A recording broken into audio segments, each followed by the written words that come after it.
हम सभी जानते हैं कि व्यक्ति का मन बहुत चंचल होता है।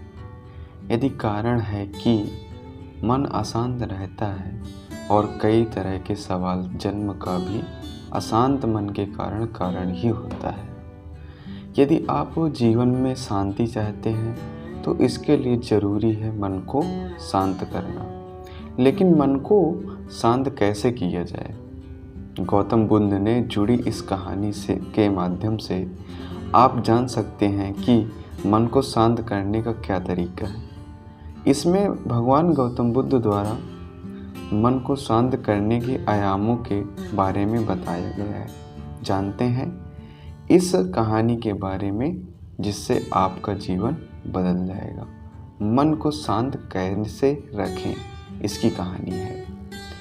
एक बार एक लड़का गौतम बुद्ध के पास जाकर कहता है, मेरे जीवन में बहुत अशांति है, कृपा करके आप मेरा मार्गदर्शन कीजिए जिससे कि मैं इस अशांति से छुटकारा पा सकूं। गौतम बुद्ध लड़के से जीवन की अशांति का कारण पूछते हैं। लड़का उत्तर देता है, अत्यधिक विचारों के कारण मेरे भीतर बहुत सारे विचार आते हैं जिससे मेरा मन अशांत रहता है। बुद्ध मुस्कुराते हुए कहते हैं, ऊपर आकाश की ओर देखो और बताओ कि तुम्हें सूर्य दिख रहा है। लड़का ऊपर देखता है और कहता है, धूप दिख रहा है। बुद्ध उससे पूछते ही, कुछ अगर तुम लगातार धूप में खड़े रहोगे तब क्या होगा? वह कहता है, मुझे अत्यधिक गर्मी लगेगी और शरीर में बेचैनी होगी। बुद्ध लड़के से कहते हैं कि अगर धूप में खड़े रहने से तुम्हें गर्मी लगती है तो इसमें दोष किसका है, सूर्य के ताप का या तुम्हारा? लड़का कुछ सोचने के बाद कहता है, इसका जवाब आप ही बताइए। बुद्ध कहते हैं, सूर्य का काम है ताप देना और ताप का काम है गर्मी लगना। ऐसे में दोष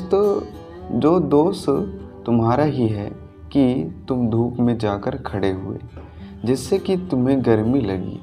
तुम्हें अगर शीतलता चाहिए तो तुम्हें छांव में रहना होगा। ठीक इसी तरह चंचल मन का भी स्वभाव होता है। विचारों और भावनाओं को जागृत करना, विचार क्षण भर के लिए होते हैं लेकिन विचार से पैदा हुई भावनाएं देर तक टिकी रहती हैं। लेकिन यह तुम्हें निर्णय लेना है कि तुम्हें विचार और भावनाओं के साथ चलना है या अलग दिशा में बनानी है। कैसे करें मन को शांत? बुद्ध कहते हैं, मन को शांत करने के लिए तन के आयाम पर काम करना सबसे आसान तरीका है। शरीर के स्तर पर हमारी कामेंद्रियां और ज्ञानेंद्रियां हैं। कामेंद्रियां कर्म और ज्ञानेंद्रियां ज्ञान से जुड़ी होती हैं। इससे हम अपनी संवेदनशीलता को बढ़ा सकते हैं, यानी हम जो भी काम करें उसे आनंद के साथ करें। मन के आयाम से हटकर तन के आयाम पर जाने से ही तुम्हारा चित्त शांत होगा। ऐसा करने से तुम मन के आयाम से हटकर शरीर के आयाम पर आ जाओगे। ठीक उसी प्रकार जैसे तुम धूप से हटकर छांव में आ सकते थे, मन के आयाम से हटने पर तुम्हारी जागरूकता तन पर आ जाएगी।